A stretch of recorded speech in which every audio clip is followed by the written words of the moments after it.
What is up, ladies and gentlemen? Welcome to the Bipartisan podcast. I'm your host, Riley from the RedRepublic, and we are joined by our co-host today, James from the James Tempest YouTube channel. How are you going, James? We're doing pretty good. The Bipartisan podcast has an upload schedule of one episode a month, and yeah, it's pretty good. Okay, It's pretty lit, not gonna lie. yeah, I'm done with school now, so expect many more episodes to come. I mean, Revelations just came out less than a week ago, and this episode will most likely be out within like 20. I'd say it depends on within 24 hours of Riley sending me his audio. So we're gonna have a lot. So maybe in more 4 content years out. from now. We're going to have a lot more content out. We're not going to have one episode a month. I literally looked at it, Riley. I went to the Bipartisan Podcast YouTube channel. I went to for episode 1 2 months ago.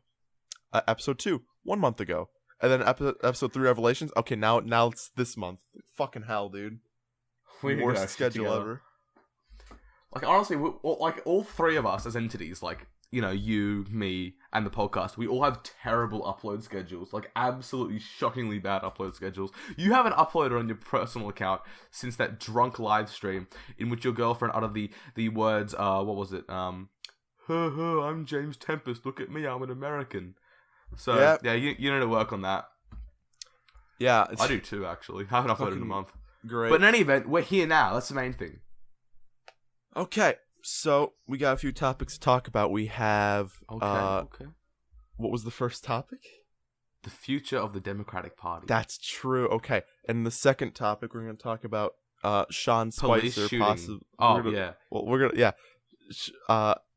Sean Spicer possibly getting his role changed. Fuck And yes. And then we're going to talk about the police shootings and race. That's so fucking ambiguous. Race. Look, in terms of race, it's going to be a debate about race. I don't actually know hopefully. what's specifically about race. Just James Tempest said, like, oh, dude, I've got some pretty That whites are unconventional better, dude. opinions on Whites race. are better.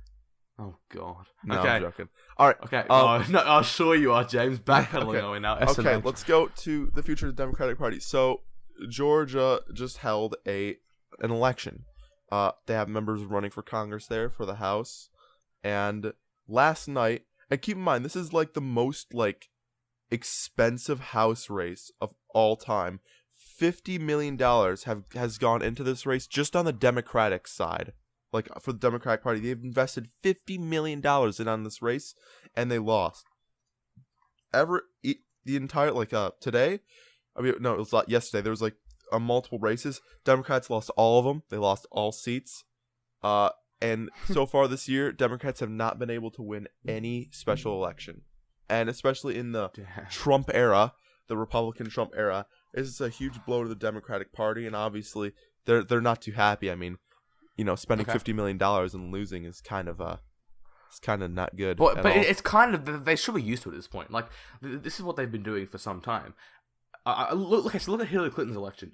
She was one of the most well-funded candidates in U.S. history, and she couldn't beat a fucking orange buffoon like Donald Trump. You know, I don't get it anymore. Money doesn't work. I'm out. The thing is, like, money in politics is bad for a lot of reasons. But it's not even working anymore. So really, what's the point? The thing is, something I found very funny, actually, was that the Democratic candidate on Twitter, he was saying, oh, boys, good job on a grassroots campaign. I'm like, get the fuck out of here. You know how much money you fucking spent and lost? You got $50 million out of the Democratic Party's coffers. Like, it wasn't grassroots. Grassroots is Bernie Sanders' campaign. $27, individual donations, good stuff all around. But with that being said, I saw a lot of conservatives crying and shouting shit like, I think it was an actual title, by the way. Oh, the Georgia election is a referendum on the Trump presidency, and it shows Trump is still well supported. I'm gonna say no. That if you look at the results, they didn't like win by a fucking landslide. Okay, I know they lost. They won by like 5 points. If it was a landslide, right, then I would agree. Was it? Okay, maybe. Oh no, you're saying there was no landslide. I'm sorry. I could have sworn it wasn't. If it was a landslide, then I'd be like, okay, maybe there's still support in the South for Trump. But the fact is, it like no one's addressing this, right? But the seat that she actually won in Georgia it's always been a traditionally Republican seat. It's been a strongly held Republican seat for a very long time. And the fact that he got 47% really, They almost lost it. That's not a big deal. I think what the bigger deal here is the fact that the Democratic Party have been blowing money like it's nothing. So, I think when you look at it, this is not an indictment. This election is not an indictment on Democrats or Trump. It's an indictment on how bad money in politics can be. And how it could utterly fail no matter how much you spend. Yeah, right. Well, exactly. I think what it goes to heart of is that the Democratic Party is untrustworthy. Or, well, not necessarily untrustworthy, but they're not trusted. People just don't trust the Dems anymore. But can you blame them? Like you saw it come out of WikiLeaks. We all did. That they had people from within that party going ahead and doing all kinds of nasty business. What was that woman's name? Horrible. Debbie Wasserman Schultz. Yeah, right. Okay, so you have people like her. You had the whole party colluding against Bernie Sanders, one of the most electable candidates in history. So when you look at it, the Democrat Party has always fallen into this trap, which, as I understand it, has kind of existed for a very long time, which is that they're often perceived as being like elitists, right? You can probably attest to this more than I could, but they're often perceived as being kind of liberal elitist Chardonnay socialists in a way. Now, the Republican Party doesn't really have that kind of perception. The Dems do, and they've had to fight that for a very long time. But here's the problem. They don't actually really fight it to any extent. They put in power candidates like Hillary Clinton, who was the definition of elite, top tier, high class. They don't actually do much to support the idea that they're the party of the people. Mm-hmm. So yeah, the Democrats, they're refusing to rebrand themselves as not being corporatists. So the American people have spoken. They've said, Democrats are a bunch of corporate elitists, and we don't want shit to do with them. And you know what? Good riddance. They are. Now, here's the thing. In the era of Trump, Democrats need wins. They need to win seats. Midterm elections, which are going to be like the big ones, are coming up in 2 years. Less than 2 years, just a little over. November of 2018. So. And if Democrats need to get some wins soon, because if they keep losing, that's not a good sign, because, they have to progress forward in this Trump era if they ever want to hold back legislation or any of Trump's power. And so far, Democrats have been saying that's what we're going to do this year. We're going to win some elections. We're going to press back against Trump, and that's not what's been happening so far. Now, maybe it's just been a string of bad luck. Maybe it has. But if this trend continues, I can't see the Democratic Party staying in complete power, the power they have for much longer. Yeah. Okay, so I could mention, right? I should mention the Democrat Party has produced some fantastic presidents throughout the years. Some fantastic candidates and some fantastic politicians. My favorite being FDR. I love Franklin D. Roosevelt. Fuck who doesn't? He brought America from a Fuck you, James. Don't ask your opinion. You can hold on a minute. Hold on a second. Let's just. Do you know about the court packing shit he tried to do? I don't really care. The New Deal was so good. Real quick, he was just as slimy as any other politician back in those days. Our Supreme Court, right? Yes. There was 9 judges in our Supreme Court, right? And it was controlled steadily by Republicans. Now, what FDR tried to do is he tried to pass legislation to up the Supreme Court amount from 9 to I have no clue, 15 or something. I can't remember the number, but it was a lot of them. And hang on, James, what he wanted to do afterwards is fill up the courts, all those empty seats with vacancies he wants. Yeah, it was such fucking horseshit. That is one of the most common legal related piece of legislation that passed. That happens all over the place. In fact, when you're dealing with radical reform and you have to go through an administrative body like the Supreme Court, it's so common for any party to go ahead and try to open up vacancies to put in more people. Look, he was passing. That doesn't make it right, though. It does make it right, because he was it's justified, right? Ends justify the means. If you look at it, he was passing some of the biggest reforms in U.S. history, some of the greatest legislation that actually brought America from a state of near bankruptcy to a state of economic prosperity. Now, in order to enact the New Deal, he needed to actually try to move things around. And if he's gonna, Supreme Court pact, then he can. Look, I feel like he could do that. Ultimately, it's probably it would backfire in the long run. It did. He never got it. He never got it. He never got it. But if it got through, it would have backfired in the long run because Republicans would have just gone ahead and filled it later on, obviously, like any party would. But the reality is, if you look at things like that, they're not exactly like they're not immoral. It's not moral to try to increase the amount of Supreme Court I feel judges. like it's trying to overstep your power as president, trying to fucking pack the courts. Well, he couldn't have proposed the legislation. He's a president. Presidents can't propose the legislation. They can advise on it. The point is, that was a party thing. Now, I don't think it actually, in hindsight, it doesn't really matter that much. Because he wasn't infringing on the power of the Supreme Court. He was just increasing the number of Supreme Court judges. And the reality is, okay, even if you don't like that, it's hard to disagree with the fact that the New Deal was great for America. Do you agree with that? I believe it had very negatives and many positives. I think the positives outweigh the negatives. What the negatives would it be? The negatives would be the increased debt that would come later in the country's history. But of course, if we didn't have the New Deal, like I'm not going to deny this, the Great Depression wouldn't have ended. Well, exactly. The point is, he is one of America's only great statesmen. One of the very few. Let's be real, there just haven't been many. In recent history, at least. He truly did do a lot for America. And maybe, yeah, sure, trying to extend presidential powers, blah, I'm not a fan.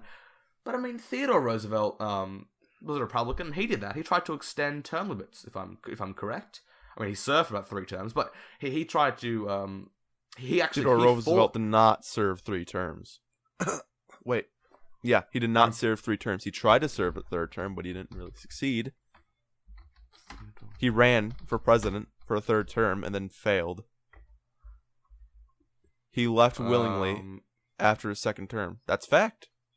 Yeah, sorry. I apologize. I wasn't aware. Then who was it who served for longer than 8 years? There's only one FDR. president served FDR. longer than 2 terms. It was FDR.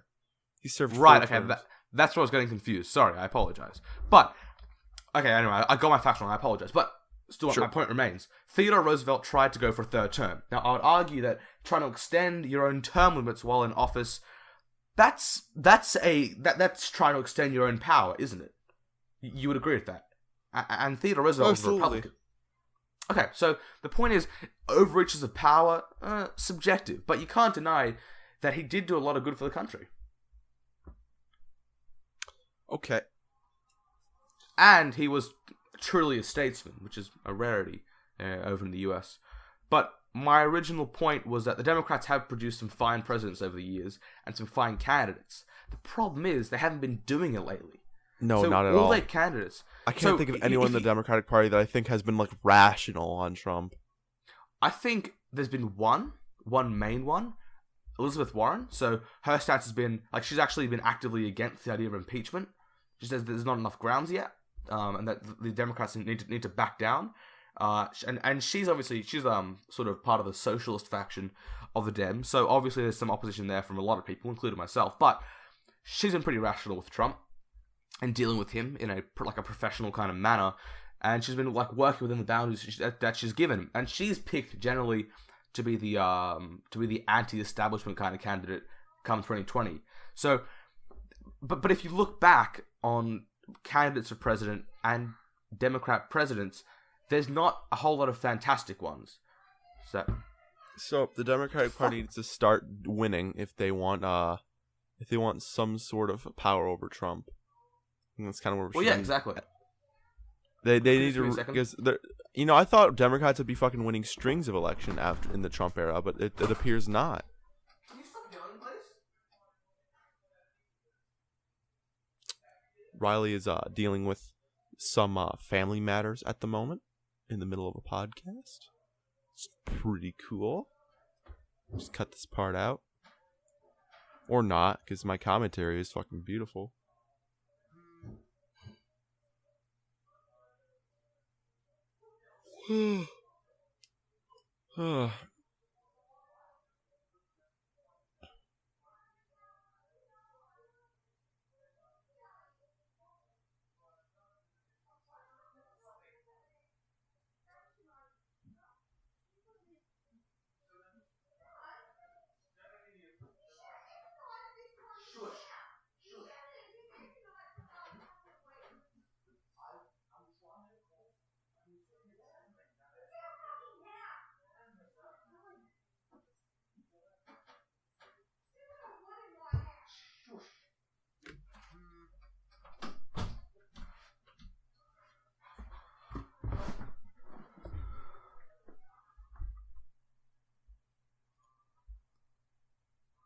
Okay, I'm back. I'll cut that part out. Do not worry. Had to tell my parents to shut the fuck up. All right, final statement on the Democratic Party for now. Okay. Bill Clinton, shit. Al Gore, shit. Obama, shit. Hillary, shit. They're all shit. I feel like that's pretty much been every president for like the past like couple decades. There was also that's being generous. That's Reagan. being generous. I said they're all shit. I mean, to be honest, but yeah, no. The last good Democrat president I can think of is Jimmy Carter. That's it. Like he's the most recent one, and he was fuck me. He was in power in what? And he only served one term. Yeah, I know. He was in power for what? 74 to 75 to 79. No, 70, 71 to 75 because then Let's stop Bush. But yeah, that's the point. Bad candidates, bad future. Next topic. Sean Spicer. You know, fuck that guy. Apparently, the White House. Apparently, there's been reports within the White House that Sean Spicer may get moved to a more senior role or senior executive role or something like that. So that leaves press sec open. And Wall asked at the press meeting, Sean Spicer just said, "I'm right here. We're always playing new things at the White House, so just wait and see." You know, pretty ambiguous and stuff. So if Sean Spicer does get moved, do you can we just say that Sean Spicer is probably one of the worst press secretaries in American history? Oh God, yeah. Oh Jesus. I kind of liked Obama's guy. He was nice. Pretty straightforward. He didn't say too much. Like press secretary, they shouldn't assume the role of being like front page. Like press secretary has the job to communicate to the media. Their job is to relay information from the Oval Office. Like they shouldn't be as ridiculoly unbearable as Spicer's. I mean, oh my fuck God! me, See, time... I was pretty sympathetic to Spicer until he said,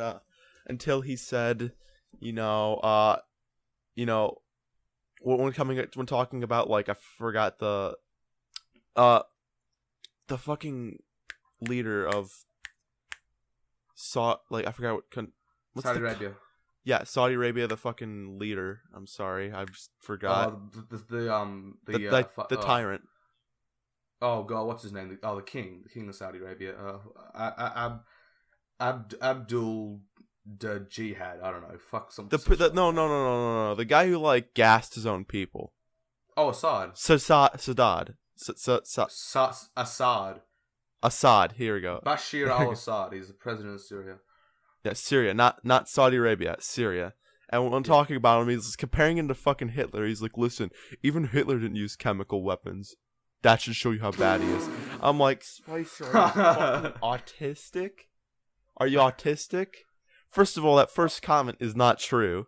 Okay, the fact that the idea that Hitler never used chemical weapons is just like not he true. Fucking did.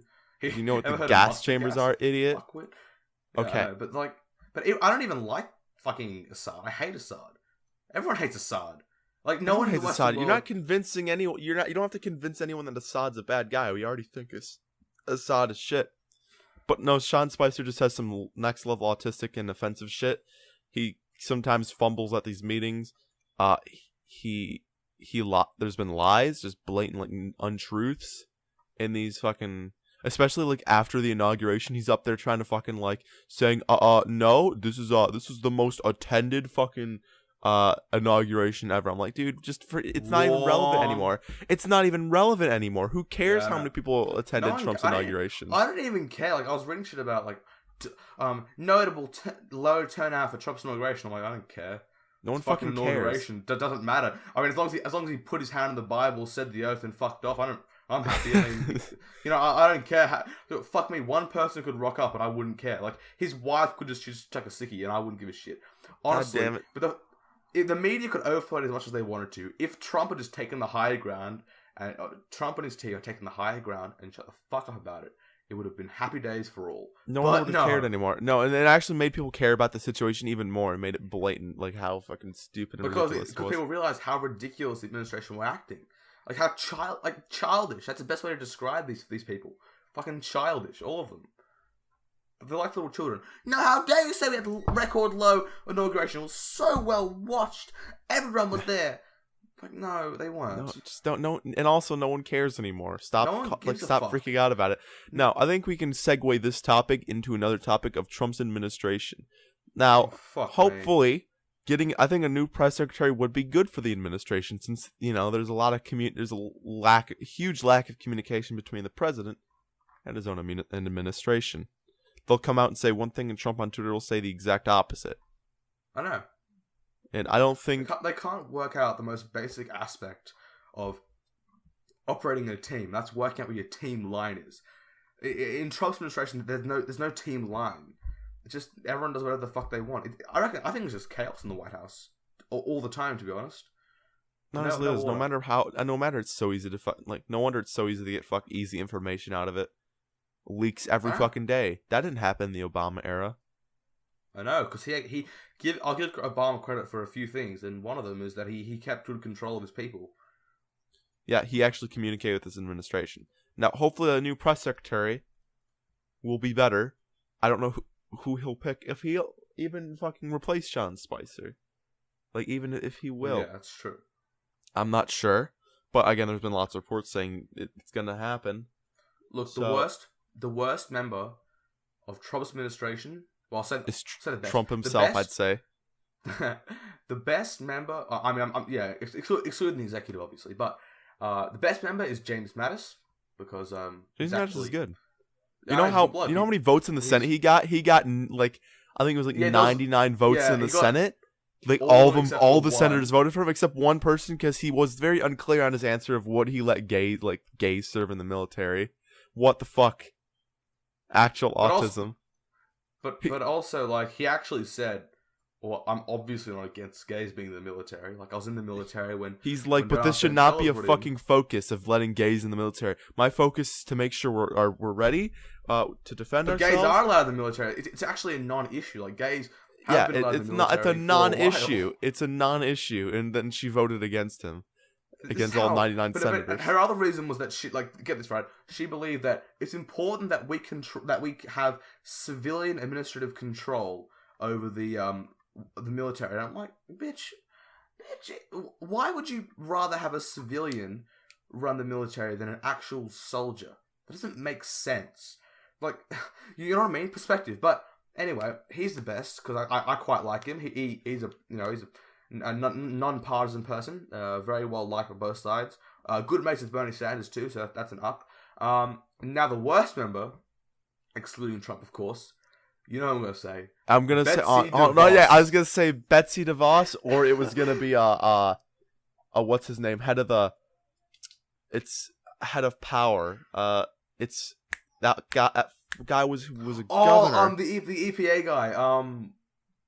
Oh fuck me, what's his name? I know the one you're talking about, though. Yeah, look, Betsy DeVos is my least favorite. Solely because Betsy DeVos is a fucking moron. Did you watch her Senate testimony? It was actual autism. It was actual AIDS. So someone's like, so to you, what's a big issue facing public schools in your home state of Alaska? Then she goes, well, there's a constant threat of bears. I wasn't sure how to... And they have a rifle in the school. I know. I was trying to take a woman actually get up and say a major threat to children's education is bears.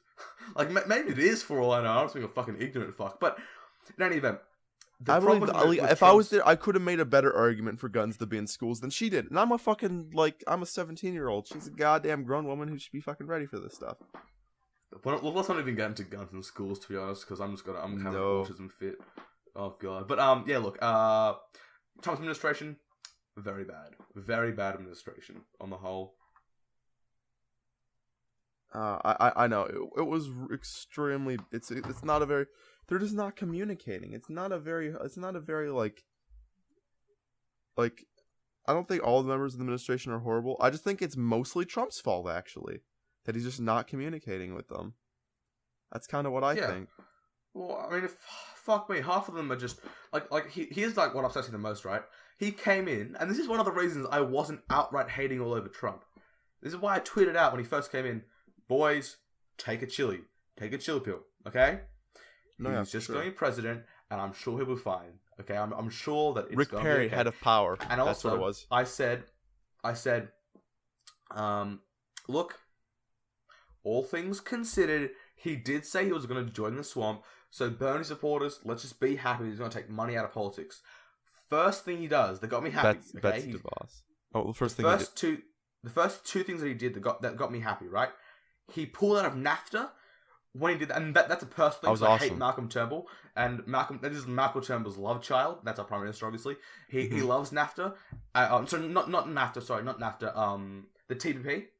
Malcolm Turnbull loves. Oh, there we go. Yeah, the TPP, but he also pulled out, but he also was like saying, "Hey, we need to renegotiate." He pulled out of NAFTA, and that's good. That's good too. But he pulled out of NAFTA and pulled out the TPP, and I was very happy for that.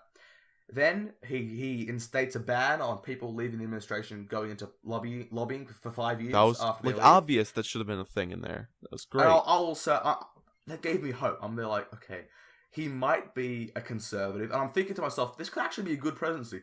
Because I remembered like when he tweeted when he did that whole thing about I'm a supporter of the LGBT community. Yeah, all the stuff, and I was like, look, maybe he could be actually a not too shit president. Maybe he could actually make a change and be a good Republican. And then Betsy DeVos. Then Betsy DeVos. Then a woman who's given so much money to the Republican Party. $500 million over 25 years her family's given. Like, that's astronomical. I can't even, my brain can't even comprehend giving that much money to one organization. I guarantee you. More. I don't think he's getting any cut out of this money, but I guarantee you he was pressured by everyone around him to Paul fucking Ryan choose was her. like, hey, Trump, and then Trump. since he's stupid, he did it anyways. Yeah, because Paul Ryan's like on his shoulder, like, hey Trumpy, how about you go give that to our favorite donor, and I won't go leak some secret information. Hell. Hey, how's like that? Listen, and then he also picked Rick fucking Perry as head of power. Whoa. Rick Perry, a fucking. When he ran for president, I used to watch his ads and fucking laugh my ass off, dude. Really? Saying, Jesus is being attacked in America. There's an attack on Christianity. And I was just fucking dying, dude. He's such a loser. That's so fucking funny. During the Republican debates, when he was running for president, he said he'd get rid of many departments. He's like, I'd get rid of this, I'd get rid of this department, I'd get rid of this department. And then he also said he'd get rid of power. Now he's the fucking head of power. Isn't that autism, 101? I'm sorry if this upsets you a little bit, but that's that whole libertarian mentality of, making the government smaller literally involves abolishing certain departments. Like, no, there's a lot more involved in making the government smaller. You don't have to literally make the government. But I just think it's so funny that he's now the head of the department he said he'd abolish. I feel like that was Trump just being. That was just Trump being a bit petty, though. You know what? Rick Perry power. Yeah, it's like it was just, I reckon that Trump just has a bit of a sense of humor, and it was like, yeah, fuck that guy. We'll put him in there for now. I'm just glad that Chris Christie didn't get anything. That fat fuck. I hate Chris Christie so much. Oh god, he doesn't have any place in his administration. Is Chris even doing a whole lot these days? Like, I don't know. I haven't heard of him in fucking months, dude. He's probably just sitting in the KFC somewhere crying that he lost the nomination. He was too fat to win anything. Yeah. Let's talk about, and this actually may be a lot shorter episode than our previous episodes. May be 40-50 minutes, but I'm kind of fine with that. We don't have to. They don't all have to be an hour long. Now, let's talk about cop shootings and race. So, hit me with some information. What has happened as of recent? Fuck me. All right. Can I just bring up an article about it so I get on my shit right? Because I hate being wrong and things like this. Like, you've got to get sure. This. Be quick though. So accurate. I'm gonna have to entertain the audience. Of course. So, to the best of my knowledge, there was two main ones, right? So, here's the first one that I know about. There was a woman in Seattle who was killed by police, a pregnant woman. Oh my god. Okay, so Yeah, a black pregnant woman, and she reported a burglary. And when the police showed up on scene, they just saw her holding a knife, and they're like, "Oh my God, it's a black woman with a big belly and a knife! it's Fucking a shoot her!" crazy nigga. They must have thought she had like a bomb under her belt. Okay. I actually don't know how that happened. I don't know how that could even happen. And of course, she was shot and killed, which is very unfortunate and sad. But also, it just makes me more angry at the police. Like, nigga, like no one's scared of pregnant women. I'm sorry. It was so blatantly obvious that she was pregnant too. Yeah. Okay. Now what I've read is that basically now one of the arguments I heard really upset me because people were saying a lot of it was that obviously the argument was made, well, she was mentally ill. And I looked into why that was that she was mentally ill. She suffered from a lot of pretty bad depression because she's a single mother raising a 4-year-old with Down syndrome. Damn. So that's what I read. So now from personal experience I can tell you how rough that shit is, right? So I really I feel bad for her in this situation, and honestly, there's not really much of a justification you can give for police like discharging a gun like that at a fucking pregnant woman. But it's so foreign to me, right? Like we just don't have shootings in Australia. Like it just doesn't happen anymore. Now hold on, I want to say shootings. Like a fucking shooting from a crazy guy with a gun is extremely different from a cop with a gun killing a fucking woman. Yeah, sure. But I'm just saying, like, the idea of someone shooting someone else is kind of foreign to me because it's not something that I'm used to. It doesn't happen in Australia. We just don't get people being shot.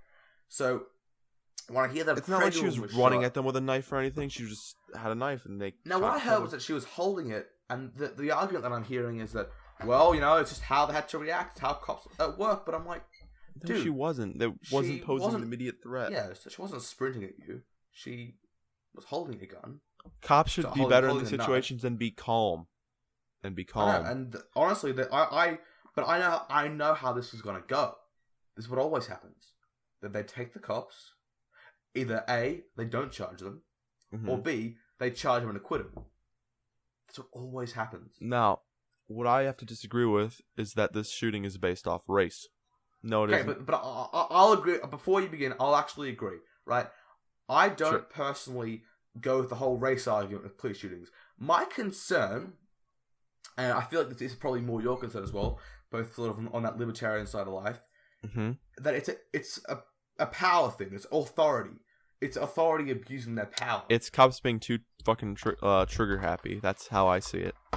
Yeah, exactly. So I don't necessarily think it was racist. I don't think it's institutionalized racism. Yeah, no, fuck that. Shut the fuck. Institutionalized racism. But I want you to know though that there are times when racial profiling does lead to shootings by police. That has happened in the past, but this time I don't feel it was race necessarily. It was just a cop who wanted to go pow pow pow. But the thing is, this just shows though. Well, I want to stop a burglar. They're not afraid. They're not afraid to But you know what I mean? Like here's my problem, right?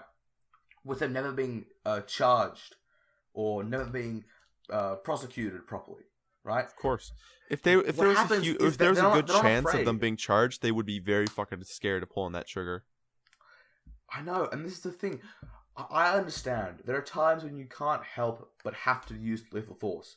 But I'm sorry, if you use lethal force, if you're in that situation, you have to be able to justify it. In Australia, if you even take your gun out of your there's an actual cop. There's there's an investigation immediately.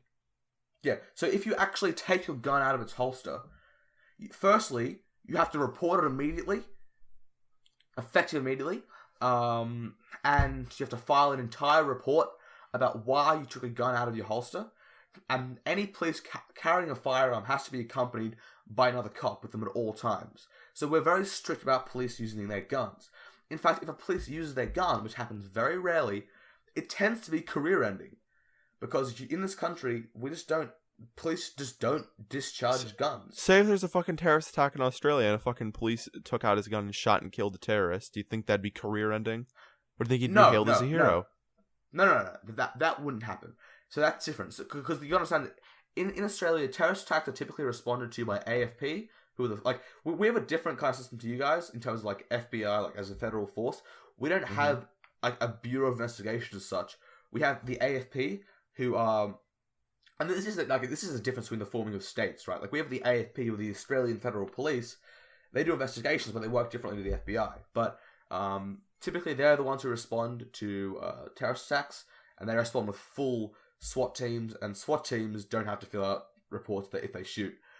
But in general day-to-day life, if you can't, you have to justify shooting. So if there's a shootout with a terrorist, and it's all recorded, for example, you don't have to justify it. But generally speaking, if you were in Australia, if you respond to a robbery, a woman was carrying a knife, and you shot her, I'm sorry, you're actually going to get charged, and you're going to get sent to jail. Even if you don't even kill her, you're going to lose your career and probably still go to jail. So... from what I know, like in Europe, as soon as you fucking pull out your gun and discharge it, an investigation starts immediately, and the investigation is held by a completely different, like, police station or something. That's what I know. So that's a perfect system. We should have that in America. It's common sense. There's a law that exists in a lot of places, which basically dictates that if you're from a government investigative department, you cannot be investigated by the department you come from. It's a conflict of interest thing.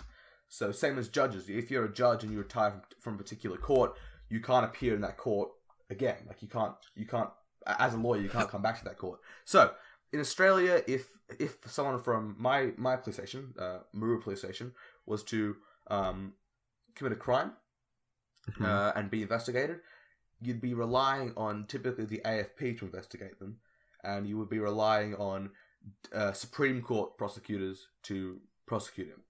But in America, you guys don't have that, I understand. Not at all.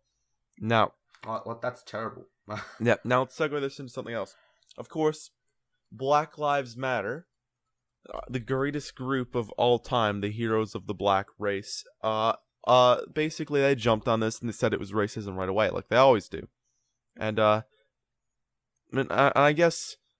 I'm starting to get tired of this police are racist Reddit, because I have like a strange feeling that 95% of the time it's bullshit.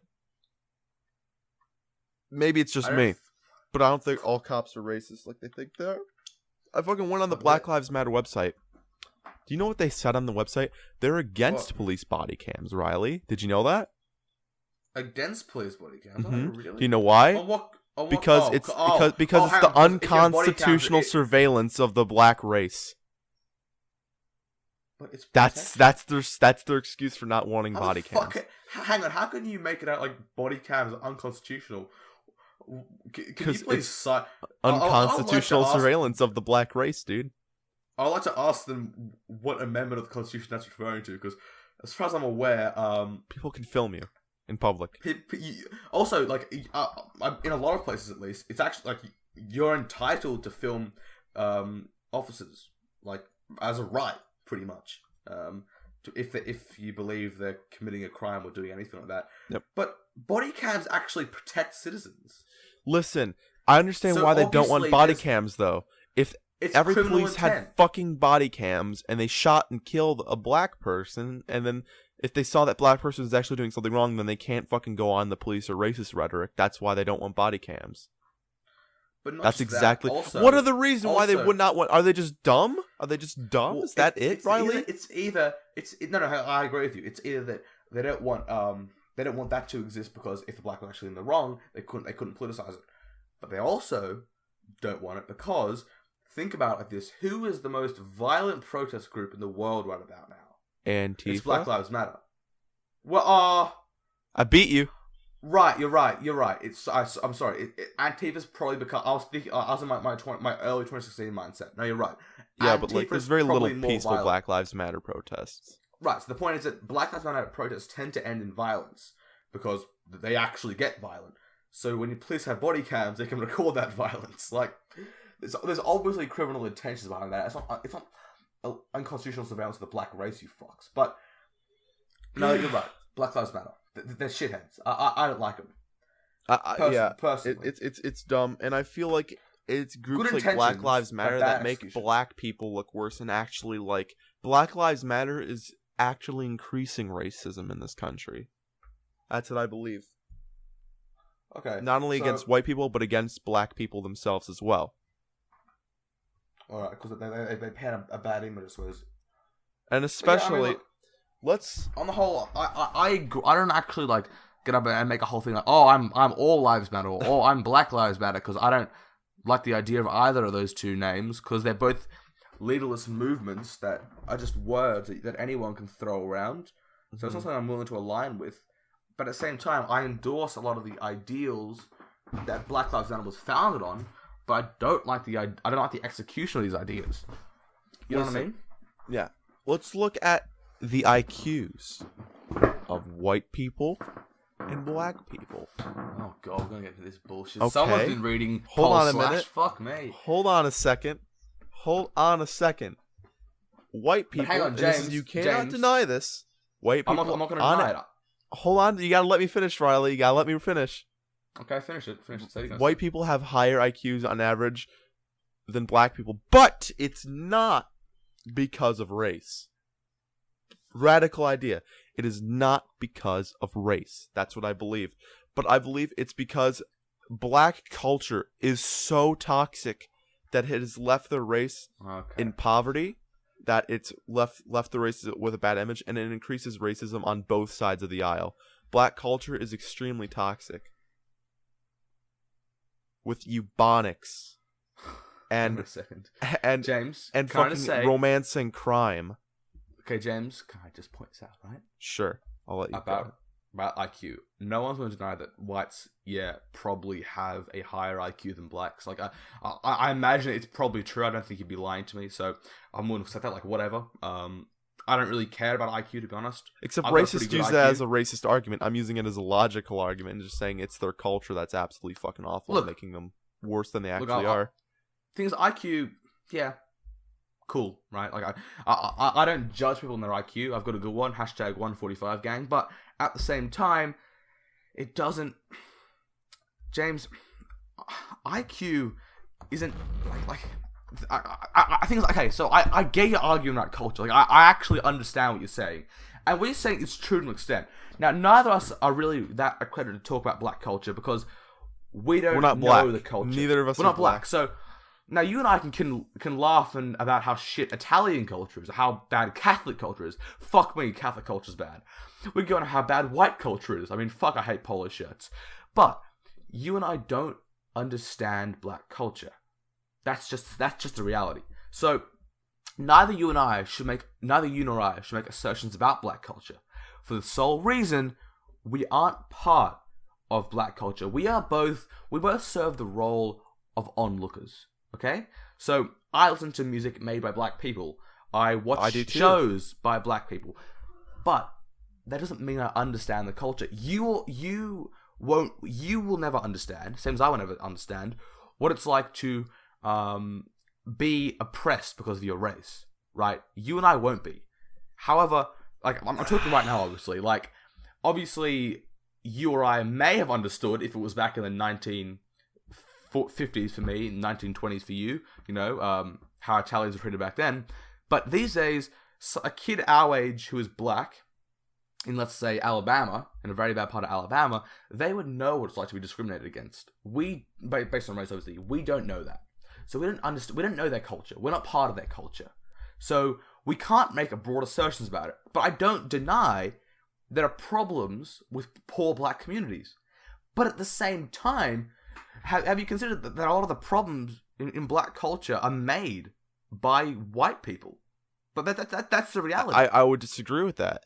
No, but then you're wrong. I mean, the crack epidemic is probably the biggest cause of problems in the black community back in the 80s. I mean, where did that shit come from?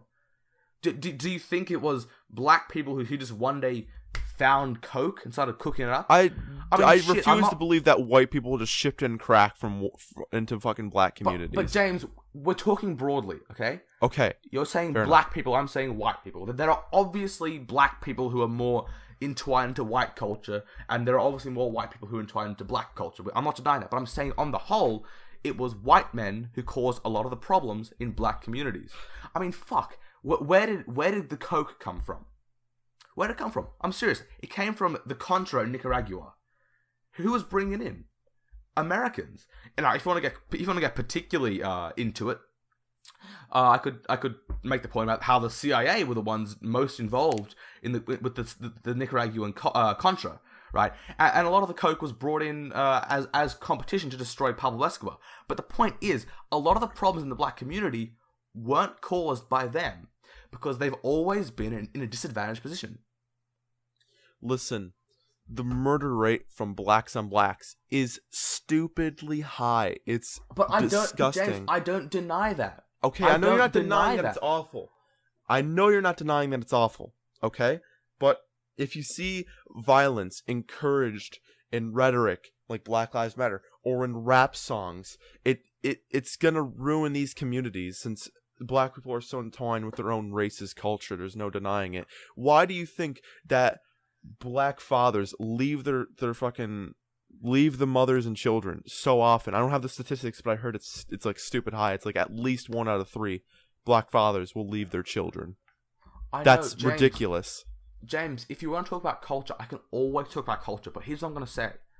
There are obviously problems with black culture. Yes. But I don't feel like that's a reason to necessarily criminalize them or to discriminate against them. I'm not saying that at all, Riley. But I'm not saying that you're saying that, but I'm saying generally speaking, with your point about IQ and how bad the culture is, you can't discredit a race because of that. I mean, and so what if the culture shows how bad them? I'm just saying James, the race needs reform. Like their culture needs reform. But James, cultural reform, James, their culture's already been reformed by white people multiple times, and every time it's been negatively. James, we speak, and I'm not going on about white privilege, but we do speak from a position of privilege. We do. We are both middle-class white guys, okay? We didn't know what it's like to be a poor black, okay? But the point is, yes, there are problems, but if you want to address them, you can't start it out without accepting that not all their problems are self-made. A lot of their problems were made by outside forces, outside entities they had no control over, because they were disadvantaged and they were used. People preyed on the fact that they didn't have good education and that they didn't have good father figures. That's just the sad reality of it. So yes, of course there needs to be cultural reform in black communities, and of course there needs to be cultural reform in any racial group. But I don't think their average IQ, is necessarily a point against them. I have to personally disagree. I have to disagree with that. I think that they're doing very little to help reform their own culture, and it's a very toxic culture. And I've talked to many black people who are actually friends of mine who say they are not a black culture and that they have adopted and I'm putting air quotes here, white culture, whatever that is. They speak clearly. They go to school.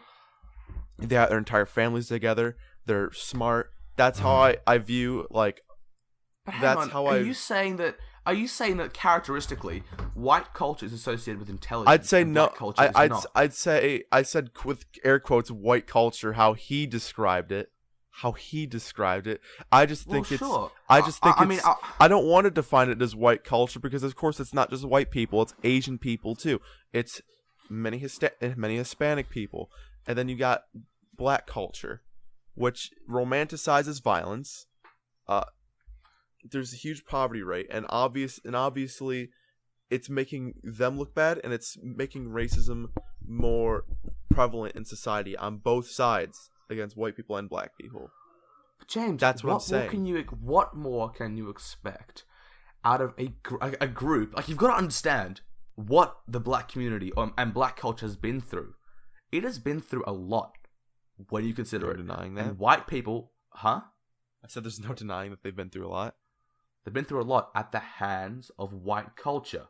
How developed can you expect a culture to be when it has been shifted on boats in chains from its place of origin to a new country where it was made to work and pick cotton, whipped and hanged, where it was later oppressed, kept from voting, lynched, abused, where it was then systematically discriminated against. The point is, James, this is a culture that's been through a lot.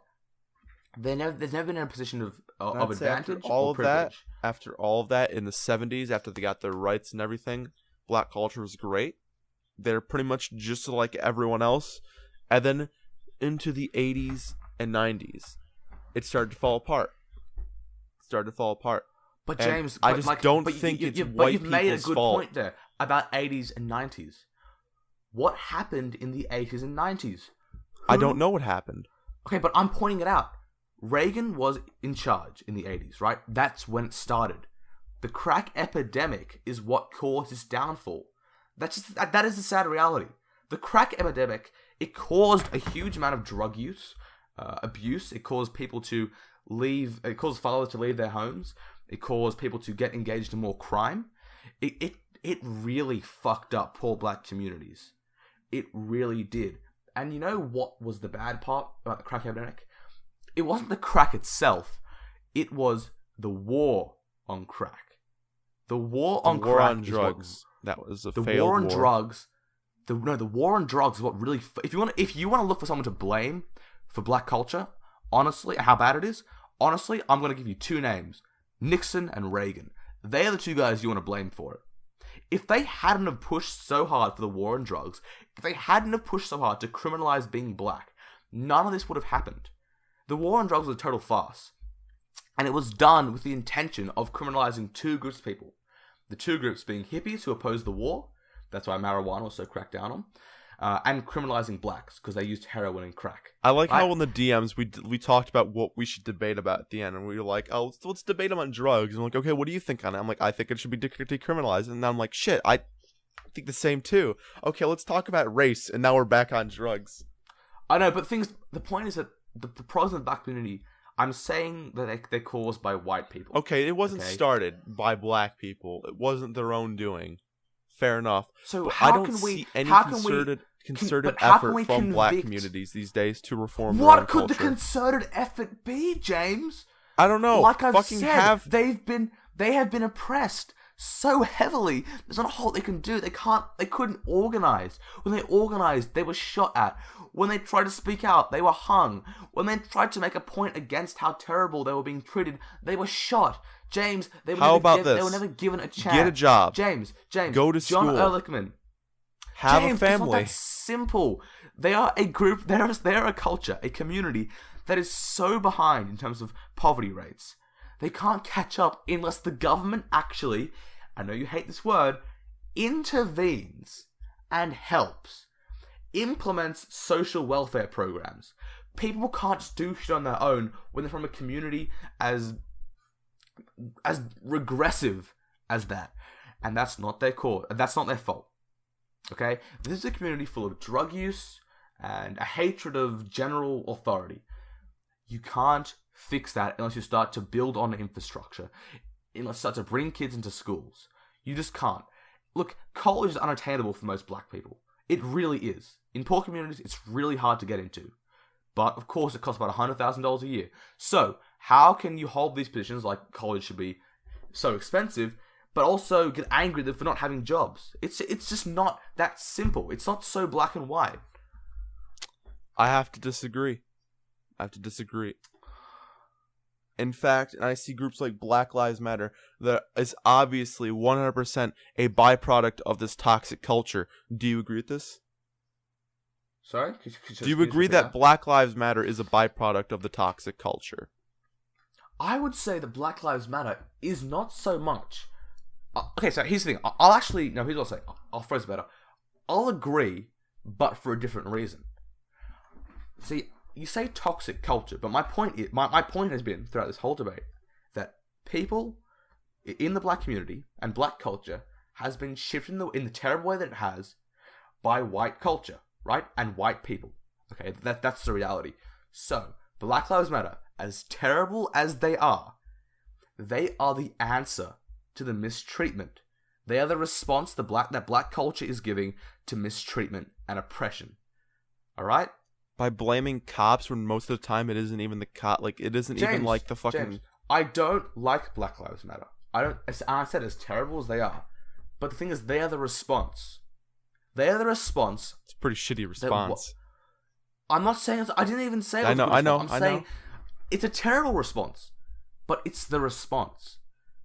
Like, that is the ultimate indictment of how badly they were treated. They were treated so badly that people who... The thing is, the black community was marginalized in the 80s. It was marginalized and it was disenfranchised from mainstream society. The response they gave to that disenfranchisement, that oppression they received during the war on drugs, the answer they gave was a hateful, irrational, violent group like Black Lives Matter. So the problem here is not the doing of the black man; it's the doing of the white man. So if you want to solve the problem of Black Lives Matter, you've got to look at the heart and you've got to realize that okay, the war on drugs is what ultimately fucked up the black community. The Jim Crow laws are what ultimately fucked up the black community. Slavery is ultimately what fucked up the black community. Once you acknowledge these things and you realize that black people on the whole are not bad and their culture is not the way it is out of personal choice, then you can start working with them to bring up education. But at the same time, we shouldn't have this view that all of a sudden black culture should just become white culture. If they want to remain distinct, they can. But if you want to solve the toxic parts of it, that's a whole different story. But none of that will work until you acknowledge that the black community struggles are not caused by them, and they are caused by a superior reigning group. The supreme group, if you will, being white people. Okay, well, I think that's where we're going to end this episode. I'm going to end it with standing my ground and standing with everything I still said. I want to thank Riley for taking an hour out of his day to talk with me about random shit going on in our world. New episodes are going to be out at least every week. Maybe twice a week if lots of stuff happens. Honestly, we were kind of hard pressed to find topics this morning, but we found some stuff to talk about. So definitely one episode every week now, maybe more. Riley, you want to say goodbye to everyone? Ladies and gentlemen. Oh, he's got a video coming out. He's got multiple videos coming out. I've got a few videos coming out. And of course, ever heard of a guy called Tariq Nasheed? Fuck him up, nigga. Dude, I wanted to talk about that this episode, but like I didn't want to at all because not only were you making a video, but I actually know very little what he said. But I know it's just autism saying. Watch my video when it comes out. Okay, I'll definitely be watching your video, Riley. And of course, if you want some non-political content, that's coming soon to the James Tempest channel. Whether it be anything gaming related or just social commentary on current events, then you can find that on my channel. And of course, our Twitters and YouTubes will be in the description below. Thank you all for watching. Have a good day. Yes. Thank you very much.